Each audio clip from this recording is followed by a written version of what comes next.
Here's check on stories we're following for you today on Robin Hood Radio. Well, yesterday the Salisbury Housing Committee withdrew their application for the affordable housing at the Holly Block. They say it's only a temporary withdrawal. They will be back. They're going to rearrange some things in that application. Connecticut coronavirus now has almost 100 new hospitalizations over the weekend. The positivity rate is at 3.7%. 27 new related deaths reported Monday, bringing the total since the start of the pandemic in the state to over 4,600. Hospitalizations are increasing as well. The number of tests performed since the beginning of the pandemic is 2,574,371. Meanwhile, Dutchess County is seeing its number of COVID-19 cases grow at rates not seen since spring. 2 outbreaks are driving much of the growth, county health officials say, including one of the biggest outbreaks at Marist College, and at least one area hospital is returning to safety procedures used during the height of the pandemic's impact on the region. There were almost 300 active cases in the county as of Saturday, the most recent day for which data was available yesterday. That represents an increase in active cases in 84% in the previous 9 days in the county. Dutchess has had not more than 287 active cases since June 18th. 12 patients were hospitalized as of Saturday. Meanwhile, Columbia County has a big problem going on with their COVID-related information. So far, 43 residents have passed away from COVID-19. They now have 779 confirmed positive cases. New cases as of yesterday, 12. 109 of those active cases of COVID-19 in Columbia County. They're monitoring over 399 county residents on mandatory quarantine, and there are 2 on precautionary quarantine. 628 of the 779 cases have recovered. 27 of the positive cases are now hospitalized. 2 of those hospitalized in the ICU.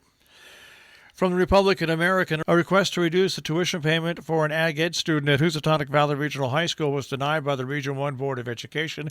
Several members saying they were reluctant to do so, but felt it would set a precedent. Business manager Sam Herrick said the student's family, not the school district in which they live, is paying the $6,800 cost.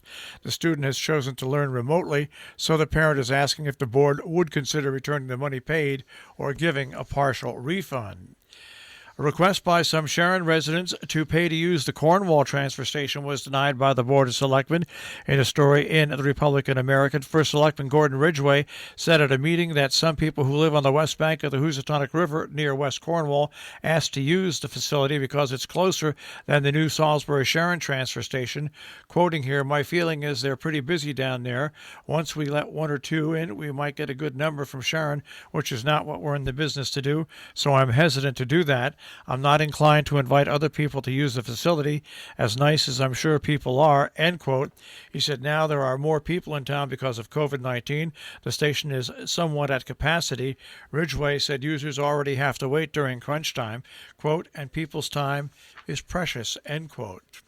Out of Great Barrington, the cause of discolored tap water that long has plagued Housatonic appears to be manganese that enters at the water source, not from iron from the old mains, and level of the naturally occurring mineral are far below. That can cause health problems, according to a new study commissioned by the Housatonic Waterworks Company. Cornwell Engineering Company out of Virginia said its report recommends that more investigation and monitoring of household plumbing that can leach copper and lead. Copper levels apparently were high in samples taken from some homes. The Sharon Board of Selectmen have their regular meeting coming up 3 o'clock in person and via Zoom. The Zoom information is available at the Sharon website. Kent Board of Selectmen have their regular meeting at 6:30. Zoning Board of Appeals in Kent have their regular meeting at 7 p.m. In Cornwall, the Planning and Zoning Commission meets via Zoom at 7 o'clock, as does the Housatonic River Commission. Those details available at the Cornwall website. In Salisbury, at 7:30, the Salisbury Recreation Commission holds a meeting at Town Hall. Coming up on the 11th, you have to register in advance by the end of the day for a takeout Thanksgiving dinner, which is free to the public. The pickup is November 25th from 4 until 7 p.m., It's being put on by the Second Baptist Church of Dover.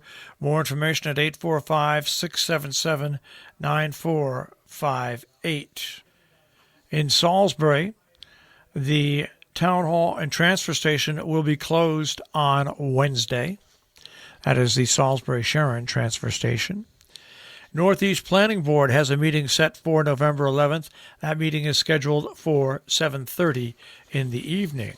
Also on Wednesday, the Pine Plains Planning Board has a meeting via Zoom at 7:30. Coming up on Thursday, the Cornwall Conservation Commission has a Zoom meeting at 10:30 in the morning. Also on Thursday, the Sharon Planning and Zoning Commission meets at 5:30. The town of Northeast has given notice that the town board will meet and review a budget, hold a public hearing at the Northeast Millerton Library Annex, 28th Century Boulevard in Millerton, New York, at 7:30 on November the 12th. At that hearing, any person can be heard in favor or against the budget or for any item or items therein contained. Medicare open enrollment session is happening on November 13th at Sharon Town Hall with Social Services Director Miriam Jones. It runs from 9 until 3 p.m. Those who want to attend should contact her office at 860-364-1003. The Region 1 Board of Education has a policy subcommittee meeting coming up on Friday the 13th, 11 o'clock. It's on Zoom. That Zoom meeting link is available on the web at the Region 1 website. Our business brief is underwritten by Morgans at the Interlaken, interlakenin.com. You can also find them on Facebook, and Salisbury Bank, salisburybank.com. The Dow Jones Industrial Average will start off today at 29,157.97, the Nasdaq at 11,713.78, and the S&P 500 at 3550.50.